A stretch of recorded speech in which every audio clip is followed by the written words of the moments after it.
আসসালামু আলাইকুম। ঘরকন্যা চ্যানেলে নতুন পুরনো সব বন্ধুদেরকেই স্বাগত। আজকে খুবই মজাদার একটা রেসিপি নিয়ে চলে আসলাম। এই রেসিপিটি সবাই ভীষণ পছন্দ করে। আজকে তৈরি করব গ্রিল চিকেন।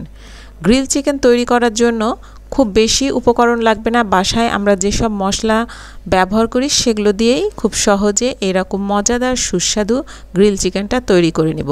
আর সাথে তৈরি করব 3 রকমের সস। রেস্টুরেন্টে যদি আপনারা কিনতে যান তাহলে 2 রকমের সস তারা দেয়। এখানে আমি আরেকটা এক্সট্রা বেশি সস তৈরি করে দেখাবো, যেটা খেতেও ভীষণ সুস্বাদু আর স্বাস্থ্যের জন্য ক্ষতিকারক নয়, বরং খুবই উপকারী। রেস্টুরেন্ট মেয়োনিজের সসটা দেয়, সেটাতে প্রচুর পরিমাণে সয়াবিন থাকে। যারা একটু স্বাস্থ্য সচেতন তারা অনেকেই এটা খেতে পছন্দ করেন না, কিন্তু আমি যে সসটা তৈরি করে দেখাবো সেটা আশা করি সবাই পছন্দ করবেন। আর দেখতেই পাচ্ছেন গ্রিল ছাড়া গ্রিল চিকেনটা আমি কত সুন্দরভাবে গ্রিল করে নিয়েছি। এর ভিতরটাও খুব সুন্দর নরম হয়ে আছে, একদম কিন্তু শুকিয়ে যায়নি, ভিতরটা খুব জুসি আছে। পুরো ভিডিওটি যদি আপনারা ভালো করে ফলো করেন তাহলে এরকম গ্রিল চিকেন বাড়িতেই তৈরি করে নিতে পারবেন। সেজন্য রেস্টুরেন্ট থেকে গ্রিল চিকেন কেনার কোনো প্রয়োজন হবে না। বাসায় গ্রিল চিকেনটা খুব স্বাস্থ্যসম্মতভাবে তৈরি করে নেওয়া যায়। গ্রিল চিকেন তৈরি করার জন্য এখানে একটা ফার্মের মুরগি নিয়ে নিয়েছি। ভালোভাবে পরিষ্কার করে এটা আমি পানি ঝরাতে রেখে দিয়েছিলাম। দেখতেই পাচ্ছেন খুব সুন্দরভাবে এর গা থেকে সব পানি শুকিয়ে গেছে। আপনাদের হাতে যদি বেশি সময় না থাকে তবে একটা শুকনা টিস্যু বা পরিষ্কার কাপড় দিয়ে চিকেনের গা থেকে পানিটা মুছে নেবেন। আর এভাবে চিকেনটা কেটে নিচ্ছি, তাহলে মাংসের ভিতরে মশলাগুলো খুব ভালোভাবে পৌঁছাবে আর খেতেও খুব সুন্দর হবে। পুরো চিকেনটা এইভাবে একটু একটু করে চিড়ে নিতে হবে। আর গ্রিল চিকেনটা অবশ্যই 1200 থেকে 1.5 কেজির মধ্যে কিনবেন। খুব একটা বড় চিকেন দিয়ে কিন্তু গ্রিল ভালো হয় না। রেস্টুরেন্টে সাধারণত 1.5 কেজি ওজনের চিকেন দিয়েই গ্রিল করা হয়, আর সেখানে ফার্মের মুরগিটা ইউজ করা হয়ে থাকে। রান আর থানের জায়গায় একটু চিড়ে নিব। এইখানে মাংসের পরিমাণটা একটু বেশি থাকে, চিড়ে নিলে স্বাদটা একটু ভালো আসবে। এখানে মশলার পেস্ট তৈরি করার জন্য প্রথমে পেঁয়াজ বাটা নিয়ে নিলাম, আর এখন নিয়ে নিচ্ছি টক দই। টক দইয়ে পানি ঝরাইনি, রেস্টুরেন্টেও কিন্তু পানি ঝরানো হয় না। এখন দিয়ে দিচ্ছি আদা বাটা, জিরা বাটা, রসুন বাটা। আপনাদের কাছে যদি জিরা বাটা না থাকে জিরা গুঁড়া ইউজ করতে পারেন। এখন দিয়ে নিচ্ছি ধনে গুঁড়া আর সামান্য একটু জর্দা রং দিব। এটা অপশনাল, আপনারা চাইলে বাদ দিয়ে দিতে পারেন। আর দিয়ে নিচ্ছি মরিচ গুঁড়া। এখন দিয়ে নিচ্ছি কাবাব মশলা, এটা বাইরে থেকে কেনা। আর দিয়ে নিচ্ছি গরম মশলা, এটা বাসায় তৈরি করা। কাশ্মীরি রেড চিলি পাউডার দিয়ে নিচ্ছি, রঙটা যাতে ভালো আসে সেজন্য। এটা অপশনাল, আপনারা না চাইলে বাদ দিয়ে দিতে পারেন। লবণ দিয়ে নিচ্ছি স্বাদ মতো। এখন দিয়ে নিচ্ছি টমেটো সস। এই টমেটো সসটা আমার বাসার তৈরি করা, এর একটা ভিডিও আছে আমার চ্যানেলে, আপনারা চাইলে দেখে নিতে পারেন। আর রঙটা দেখেন কতটা সুন্দর। আমি এখানে কিন্তু কোনো রকমের কৃত্রিম রং ব্যবহার করিনি। ভিডিওটা দেখলেই বুঝতে পারবেন কিভাবে সসের রং এতটা সুন্দর হয়েছে। এখানে দিয়ে নিচ্ছি জলপাইয়ের কুচি আচার। জলপাইয়ের কুচি আচার নিয়েছি 1 টেবিল চামচ, আর তেল নিয়েছি 1 টেবিল চামচ। এই রেসিপিটাও আমার চ্যানেলে আছে। এখন দিয়ে নিচ্ছি রোজেলা জেলি। আমরা যেটাকে মেস্টা ফুল বলি, সেই ফুল দিয়ে কিন্তু খুব সহজেই জেলি তৈরি করে নেওয়া যায়। এর ভিডিও আমার চ্যানেলে আছে, আপনারা চাইলে দেখে নিতে পারেন। সব ভিডিওর লিংক আমি ডেসক্রিপশনে দিয়ে দিব, সেখান থেকে আপনারা দেখে নিতে পারেন। অনেক সময় দেখা যায় বাসায় জেলি নাই, তখন কি করতে হবে? তখন কমলা বা আনারসের রসের সাথে চিনি মিশিয়ে সেটা ব্যবহার করা যায়। আর সবশেষে দিয়ে নিচ্ছি আমার কাছে লেবুর রস। এটা দিয়ে খুব ভালোভাবে নেড়ে মশলাটাকে মাখিয়ে নিতে হবে। এই সময় আপনারা লবণটা চেক করে নিতে পারেন, যদি কম মনে হয় তবে একটু লবণ দেওয়া যায়। ভালোভাবে মাখানো হয়ে গেছে। এখন এর ভিতরে চিকেনটা দিয়ে যে জায়গাগুলো কেটেছি সে জায়গাতে ভালো করে মশলাগুলো ঢুকিয়ে নিতে হবে। পুরো চিকেনে মশলাটা খুব ভালোভাবে মাখিয়ে নেব। যে বন্ধুরা আমার চ্যানেলে নতুন, আমার ভিডিওগুলো প্রথম দেখছেন, ঘরকন্যা চ্যানেলটিকে সাবস্ক্রাইব করবেন। এর পাশে একটা বেল আইকন আছে, সেটি প্রেস করে দিলে আমার ভিডিওর নোটিফিকেশান আপনার কাছে সাথে সাথেই পৌঁছে যাবে। সাবস্ক্রাইব একদমই ফ্রি, এর জন্য আলাদা করে কোনো খরচ হয় না। যে বন্ধুরা সাবস্ক্রাইব করেছেন তাদেরকে অসংখ্য অসংখ্য ধন্যবাদ। এইভাবে ম্যারিনেট করে চিকেনটাকে 4-5 ঘন্টা অবশ্যই রাখতে হবে। তার থেকে বেশি রাখলে ভালো। সারা রাত যদি রাখেন তবে ঢেকে ফ্রিজে রেখে দিতে পারেন। আমি এটা সকালে ম্যারিনেট করেছি আর বিকালবেলা এটা গ্রিল করেছিলাম। এখন চিকেনের গা থেকে সব মশলা খুব ভালোভাবে মুছে নিব। তার আগে এই পা দুইটা এভাবে একটা সুতা দিয়ে বেঁধে দিব। যদিও রেস্টুরেন্টে বাঁধা হয় না, কিন্তু যেহেতু এটা আমি চুলাতে করব পাটা ছড়িয়ে যাবে, সেজন্য একটা বেঁধে দিলাম। এখন চিকেনের গায়ে যত মশলা আছে সব ভালোভাবে চিপে চিপে বের করে নিতে হবে, কোনো মশলা যেন না থাকে। এই গ্রিল চিকেনটা কিন্তু আমি একটা সসপ্যানে করব। যখন এটা গ্রিল করব সসপ্যানে, তখন মশলাটা লেগে যেয়ে পুড়ে যেতে পারে, সেই জন্যই মশলাটা খুব ভালোভাবে চিকেনের গা থেকে তুলে নিতে হবে।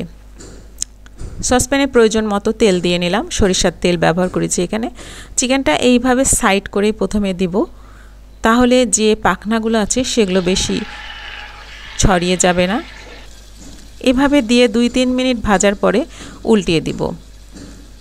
চারপাশ খুব ভালোভাবে এভাবে 2-3 মিনিট করে করে উল্টে প্রথমে ভেজে নিতে হবে। পাখনাগুলো যদি মনে হয় বেশি ছড়িয়ে যাচ্ছে, তবে এইভাবে একটা টাং দিয়ে আটকে দিতে পারেন, না দিলেও কোনো সমস্যা নাই। আর এখন চিকেনটা চারদিকটাই খুব সুন্দরভাবে ভাজা হয়ে গেছে, আমি যেমনটা চাচ্ছিলাম সেই রকম রঙও ধরে গেছে। এখন এখানে 1/4 কাপ ওয়াটার দিয়ে নিলাম। চিকেনটা ওপরটা ভাজা হয়েছে, কিন্তু ভিতরটা ভালোভাবে সুসিদ্ধ করার জন্যই একটু পানি দিয়ে নিলাম। অনেক সময় চিকেন থেকে প্রচুর পানি বের হয়, যেহেতু চিকেনটা আমি ভালোভাবে পানি ঝরিয়ে নিয়েছিলাম সেজন্য অতটা পানি বের হয়নি, সেজন্য পানি দিতে হলো। আপনাদের যদি বের হয় তাহলে পানি দেওয়ার প্রয়োজন পড়বে না। ফার্মের মুরগি সেদ্ধ হতে খুব একটা সময় লাগে না। পানিটা শুকিয়ে যখন এই রকম হয়ে যাবে, গ্রেভি থাকবে, সেই গ্রেভিটা একটা ব্রাশে করে চিকেনের গায়ে ভালোভাবে চারদিকে মাখিয়ে নিতে থাকবো আর খুব কম আঁচে ভাজতে থাকবো। পুরো ভাজাভাজির কাজটা মিডিয়াম আঁচে করতে হবে। চিকেনটা খুব সুন্দরভাবে ভাজা হয়ে গেছে, রঙটাও খুব সুন্দর হয়েছে। এইভাবে এই যে সসটা সসপ্যানে আছে সেটা লাগিয়ে নিলাম। লাগানো হয়ে গেলে চিকেনটাকে একদিকে সরিয়ে রাখবো আর এইরকম ছোট্ট একটা স্টিলের বাটি নিব, তাতে এইভাবে কয়লা দিয়ে নিলাম। কয়লাটা আমি পাশের চুলাতে ধরানোর জন্য রেখে দিয়েছিলাম। কয়লাটা যখন জ্বলে উঠেছে তখন এই বাটিতে তুলে নিয়ে ওপরে একটু সরিষার তেল দিয়ে নিলাম, বাটিটা এখানে রেখে ঢেকে দিলাম। এভাবে চিকেনটাতে স্মোকি ফ্লেভার আসবে। আর উপরে যে ছোট্ট একটা ফুটা আছে সেটা বন্ধ করে দিলাম। এইভাবে করলে চিকেনটা খেতে খুবই সুস্বাদু হয়, একদম রেস্টুরেন্টের মতো স্বাদ আসে। যখন ভিতরে সব ধোয়া শেষ হয়ে যাবে তখন বাটিটা উঠিয়ে নিতে হবে। আমার চিকেনটা কিন্তু একদম রেডি হয়ে গেছে, এখন এটা তুলে পাশে রেখে দিব। দেখেন খুব সুন্দরভাবে কিন্তু চিকেনটা গ্রিল করা হয়ে গেছে। এর মধ্যেই যে মশলার মিশ্রণটা ছিল সেটা দিয়ে এটা কষিয়ে নিতে হবে। এর মধ্যে আর পানি লাগবে না, এটা ঢেকে দিয়ে কষাতে থাকবো। এই ফাঁকে আমি সসগুলো তৈরি করে নিব। এখানে দুধ আর তেল 1/2 কাপ নিয়ে নিলাম, দুইটাই সমান মাপে নিতে হবে।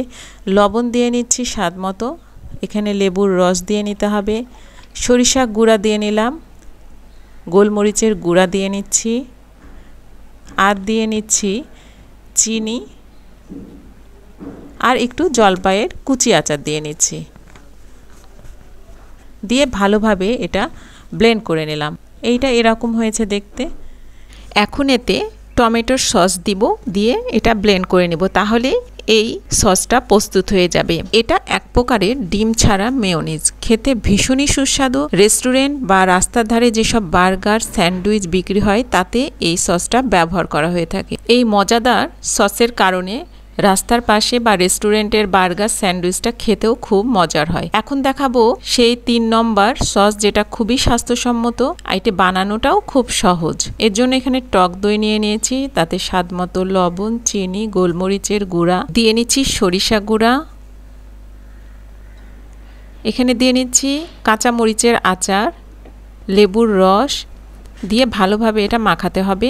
মাখানো হয়ে গেলে প্রয়োজন বুঝে লেবুর রস চিনি যোগ করা যায়। এখন এতে দিয়ে নিচ্ছি বিট লবণ আর ঝাল মশলা। এই ঝাল মশলা গুঁড়াটা আমার বাসার তৈরি করা। ধনে, জিরা, গোলমরিচ, মৌরি, বিট লবণ, শুকনা মরিচ, সাদা লবণ সবকিছু দিয়েই এই মশলাটা তৈরি করা হয়েছে। এই সসটা অবশ্যই তৈরি করে দেখবেন। এটি খেতে ভীষণই মজার, খুবই স্বাস্থ্যসম্মত, যেহেতু এতে কোনো সয়াবিন তেল থাকে না। মশলাটা কষানো হয়ে গেছে, তেলটা ছেড়েও দিয়েছে।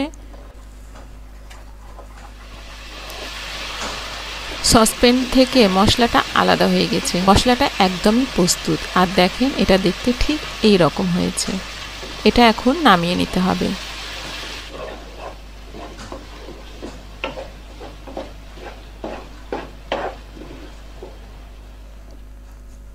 এখন গ্রিল চিকেনটা পরিবেশন করে দিতে হবে 3 রকমের সস দিয়ে। দিয়ে নিলাম মেয়োনিজ সস, আর এটা হচ্ছে সেই ভুনে রাখা সসটা।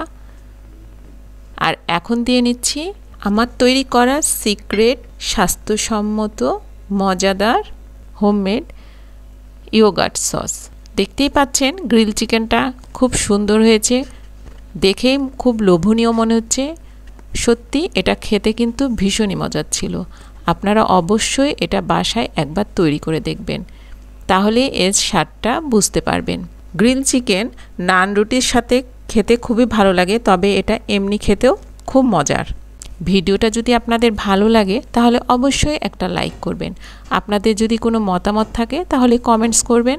ভিডিওটা বেশি বেশি করে বন্ধু, ফ্যামিলি সবার সাথে শেয়ার করবেন। আজকে এই পর্যন্ত, আবার অন্য কোনো ভিডিও নিয়ে দেখা হবে। সেই পর্যন্ত সবাই ভালো থাকবেন, সুস্থ থাকবেন। আল্লাহ হাফেজ।